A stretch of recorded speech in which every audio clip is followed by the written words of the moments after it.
Market बस अत्याचार प्रकरणातील आरोपी दत्ता गाडे याला सध्या लष्कर पोलीस ठाण्यामध्ये पोलिसांनी रात्री आणून ठेवलेला आहे आणि आता इथं या पोलीस ठाण्यातून त्याला कोर्टात नेण्याची तयारी चालू आहे। समोर आपण बघताय की हे पाठीमागे या व्हॅनमधून न्यायचं, मात्र याच वेळेस इकडे काँग्रेसच्या कार्यकर्त्यांनी गोंधळ घातलेला आहे समोर आणि आरोपीला फाशी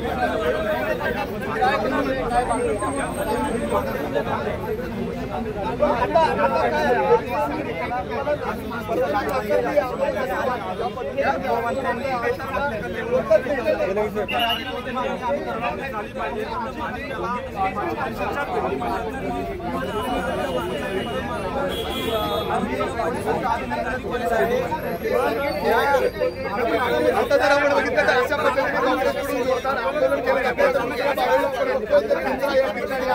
काही वेळातच या आरोपीला दत्तादा या ठिकाणाहून शिवाजीनगर कोर्टात न्यायचे त्यासाठी पूर्ण तयारी झालेली आहे। त्यापूर्वी जर आपण बघितलं तर बॅरिकेड लावून पोलीस स्टेशन जे लष्कर पोलीस स्टेशन आहे ज्या ठिकाणी लॉकडाऊनमध्ये त्याला ठेवण्यात आलेलं होतं ते पूर्ण रिकामं करण्यात आलेलं आहे।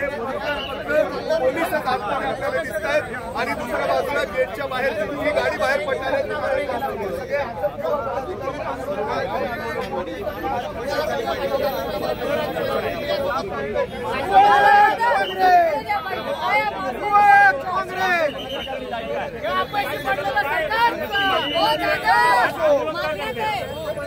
आरोपीला फाशी झाली पाहिजे।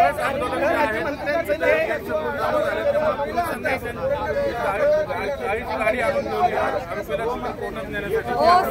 दादा लाईव्ह चालू ना आणि आरोपीला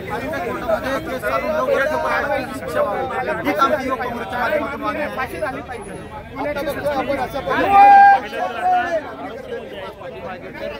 या आरोपीला कोर्टामध्ये हजर करण्यासाठीची जी सर्व तयारी आहे ती सध्या आपल्याला सुरू दिसते आहे। मात्र इथं अचानक काँग्रेसच्या कार्यकर्त्यांनी गोंधळ घातला आणि हा गोंधळ घातल्याच्या नंतर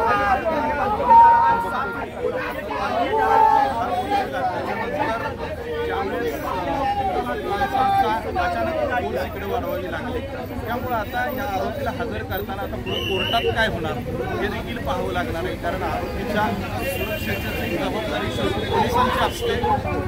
परंतु आता काँग्रेसनं पोलीस ठाण्यापासूनच आंदोलनाला सुरुवात केलेली आहे, त्याच्यामुळे आता या आरोपीच्या सुरक्षेमध्ये मात्र पोलिसांना मोठी कसरत करावी लागणार आहे।